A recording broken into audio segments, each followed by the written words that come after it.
This is the operational description for a fuel injection system. Let's go over the components first. First thing I want to take note of is what we call the brains of the outfit. Technically we would call that the powertrain control module or the engine control module. This is where all the decisions are made about how the engine is going to be run. Another component that we have are called the actuators. Actuators are the things that do the work when the brain decides to do something. And so the brain makes a decision and talks to the actuators. In the actuators we have fuel injectors. We also have the fuel pump. And we also have the idle air control, or sometimes it's called the idle speed control. Those are the actuators. We have another group of components. We're going to make that a little bit bigger. And in that group of components are the sensors. They sense what's going on as a result of the action of the actuators. And so sensors would be, the most important one is the heated oxygen sensor, HO2S, or sometimes it's called a HEGO sensor, heated exhaust gas oxygen.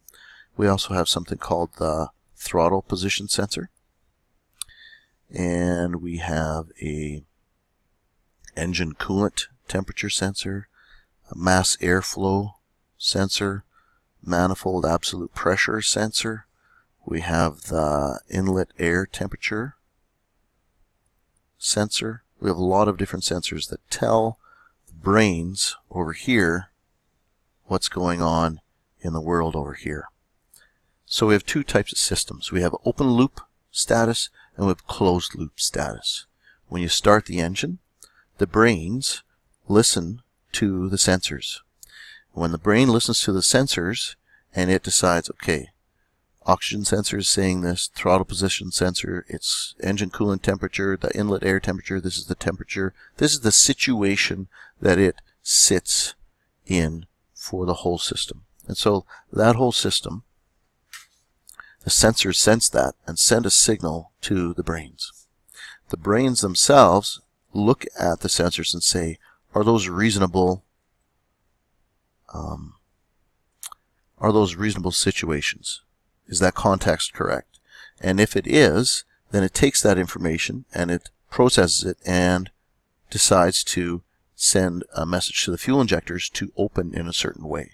The fuel injectors have something called injector pulse width. That injector pulse width probably is like 3 to 4 milliseconds. In other words, that's how long the injectors are open to spray the fuel in with a steady pressure in the fuel rail. So then the brains have told the fuel injectors to do something. The fuel injectors open for 3 to 4 milliseconds, whatever that is, and then the result that comes out of the tailpipe to our heated oxygen sensor is a result of having that much fuel put in. And so then we have the heated exhaust gas oxygen sensor, senses what's going on, sends that message to the brains. The brains makes a decision, sends the action or the commands to the fuel injectors to change the injector pulse width, which changes the situation again, and the resulting combustion that happens after that, and it goes through the exhaust valve and through the exhaust pipe, comes back to the sensors. The sensors sense what's going on, sends the message back to the brains. The brains takes that. That's called a closed loop system. That means everything is following through. It's closed loop. There's no openings in the loop. Open loop system says the brains are listening to the sensors. However, the brain sensors, they do not allow the open loop system. The brains do not listen to the sensors. They hear them, but they don't use that action, don't use the sensors, the things that the sensors are telling them in order to decide on the injector pulse width, idle air control, and all of that stuff.